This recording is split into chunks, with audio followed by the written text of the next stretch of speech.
So, Mike, I'm back. Yes, indeed you are, with another lovely and beautiful and clean. Yeah, this is great. Yeah, super clean. So, I have a new project car. This is my '91 Montero. Sometimes I refer to it as Tony Montero. Just it's nice. So not very creative. Like the Benz. With that car, we wanted to say, what could you do with what you're given? And you did a lot. Yeah, she came out pretty good. We turned that into a mirror, except for that one spot on the doors, which bugs me. It doesn't bug me that we weren't able to get it. It bugs me that whoever messed the car up in the past, that one spot. Yeah. Now with this, I don't care as much about the outside. It's a few dings and dents, but it's off-roaded. It's off-roaded. Yeah. It's in good shape. The paint's kind of cool. It's fine. It's gonna get dirty. Right. Inside, it's a little aged. like You're fine being very cheddar. kind. I know. Like fine cheddar. That's what I smelled in there. Yeah. Not the Limburger, it was the cheddar. Right? It's in good shape. Yes. It's just dirty. Yes, it is. I'm not expecting miracles, but maybe we can clean it up a little bit. I think we can probably do a couple of things to remove the previous owner's funk. The funk. Yes. I like that. Yeah, there's some, Okay, so we're going to dive into products that every man can use to make this look a few clicks nicer. Absolutely, yeah, without a doubt. And the products that we're going to be using for the most part are readily available at your local auto parts store, big box store, stuff like that. Some of them actually have their Genesis in our Pro line. Okay. Right, so Meguiars is a little bit unique with that because we got the Pro line, the consumer line. It's like how racing tech filters down to production. Yeah, there you cars. go. I like that. That's very good. Very good. Yeah. So that's the kind of stuff that we're going to be using. Some things we can clean, some things we can refresh, some things we can restore, and some things need to be replaced. Okay. Same thing with an engine, right? Like we talked about earlier, you can replace the rings, and sometimes you got to rebore the cylinders and put in new pistons, and sometimes you've seen that you can turn like an engine block into a coffee table. Sometimes that's all they're good for. Right. We're not working with a coffee table here. No. But in some areas we won't be able to help. In some areas maybe we'll be pleasantly surprised. I think that's probably a very fair statement.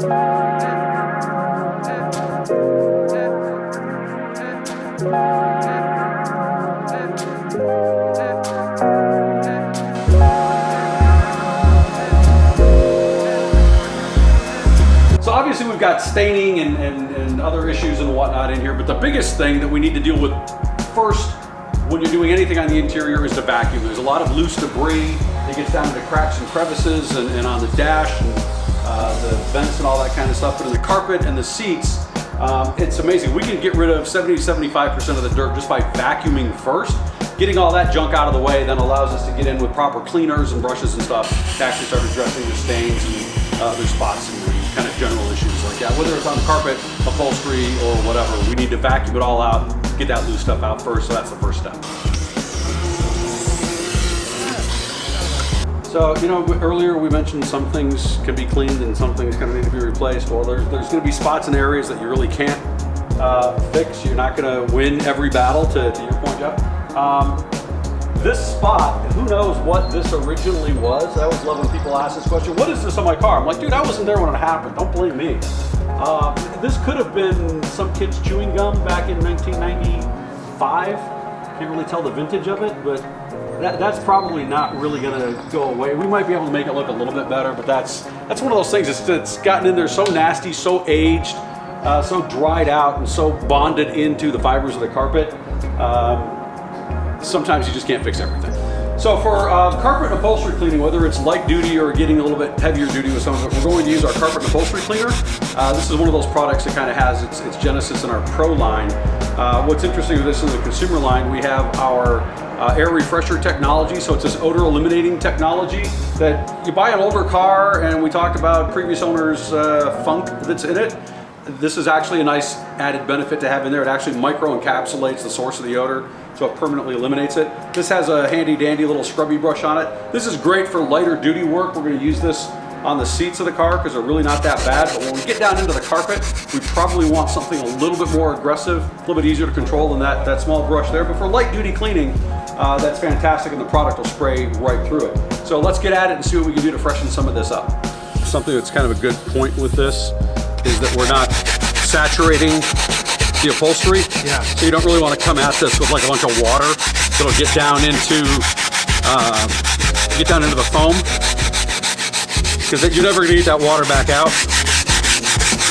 And then you run the risk of starting to get mold and stuff like that setting in, and that's really kind of counterproductive to what you're trying to accomplish here.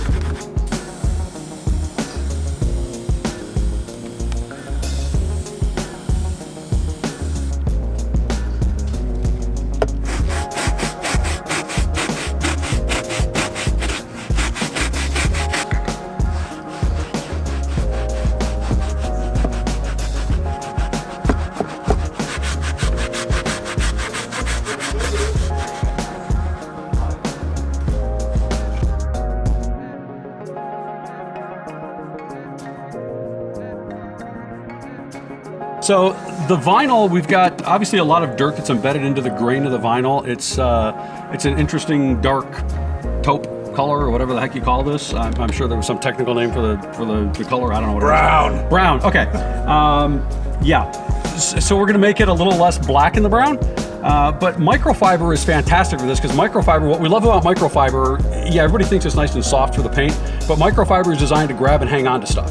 So if we use a nice cleaner like our Gold Class leather and vinyl cleaner, and yes, you can use it on both, and it's a dedicated cleaner. This is not a cleaner conditioner, it's just a cleaner. It's great on both vinyl and leather. Not that we have any leather in this car, but for the vinyl, it does a really, really nice job of loosening that dirt, and then the microfiber is fantastic to grab it, pull it away from the surface, and hang on to it. Now the steering wheel is usually one of the nastiest places in the car because of all your skin oils that get on there and the dirt that accumulates. But that cleaner with a microfiber towel, just run that around down there, and you can see the crud that we pull off in no time. Does a really good job cleaning all that up. You just want to make sure that gets nice and dry so you're not leaving a bunch of residue behind. But you go over it as much as you need to in order to get rid of that stuff, but that's just really quickly off the steering wheel.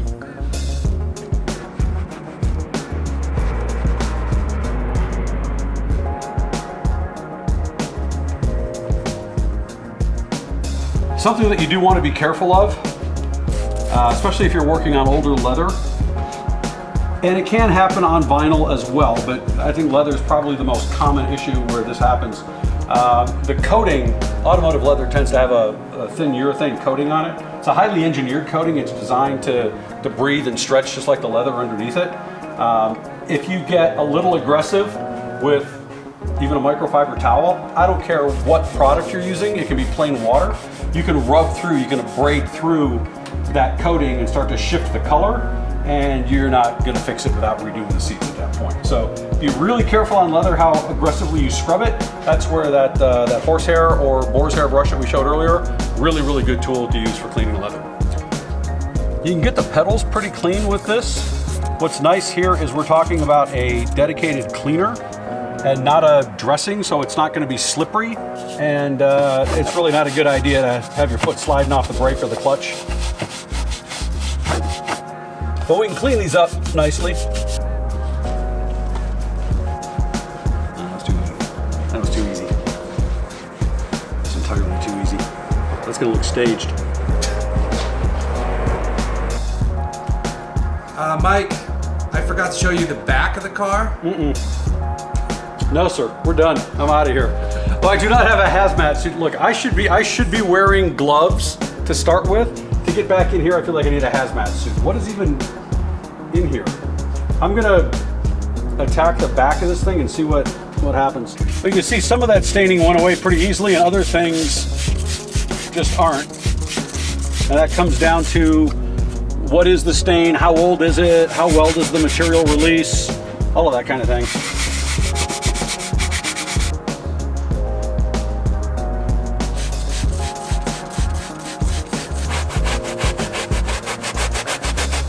Okay, this is gonna look really kind of weird. This is something that in the pro world we refer to this as the tamping method. You get the cleaner in, work it in a little bit, lay your towel down on it, and then you kind of want to beat it with the brush.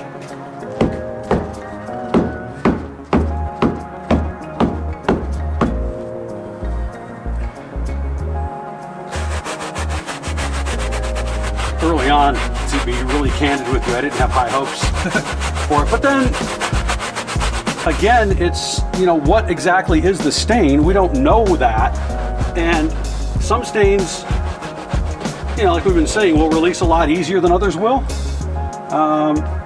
So one may look a lot worse than another, but come up easier because of what the stain actually is, or in this case, mostly was. That's fairly dramatic. I feel like he'd sign my name in that almost.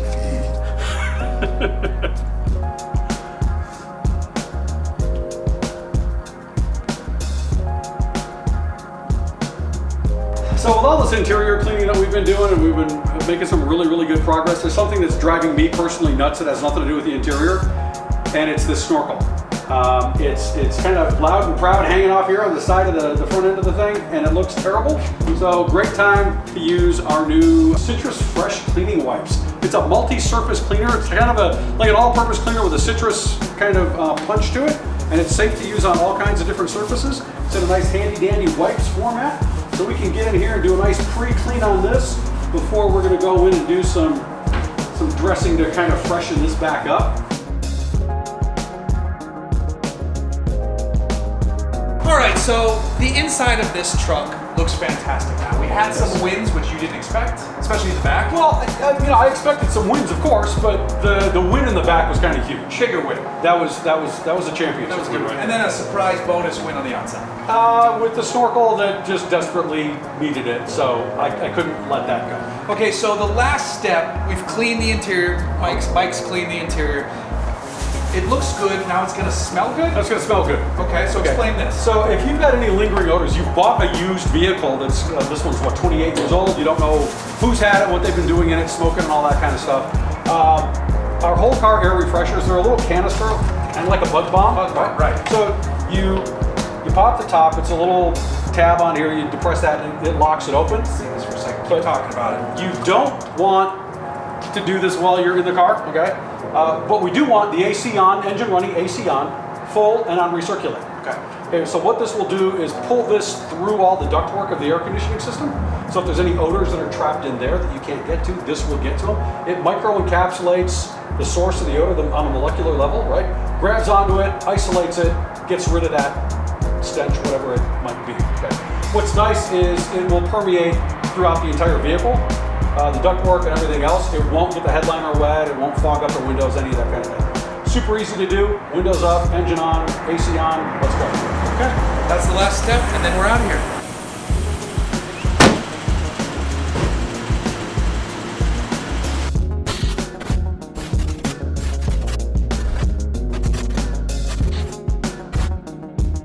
Sometimes with an older vehicle, it'll help you a little bit with the cleaning because certain things can just kind of, you know, lift right out, make it really easy to get in there and clean things up.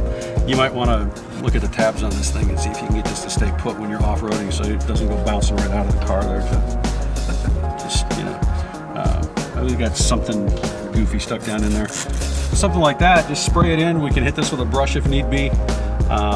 This is where some of those brushes are going to end up coming in really handy in some of the tighter spots, some of the crevices, to get down in there, and then go at it with your microfiber towel to dry it off, get the last of it out. There's something really nasty stuck down in here. This may even be an old coffee stain that, oh, okay.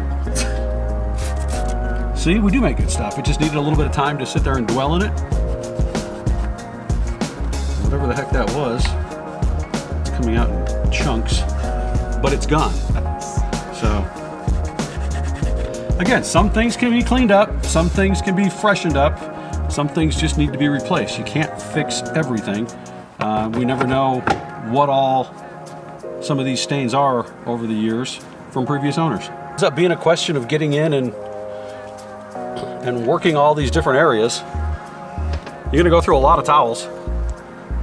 Really working that knob. Careful. Sorry. Careful. Sorry. Careful. This is a family show. I've been here enough times. Oh man, I tell you.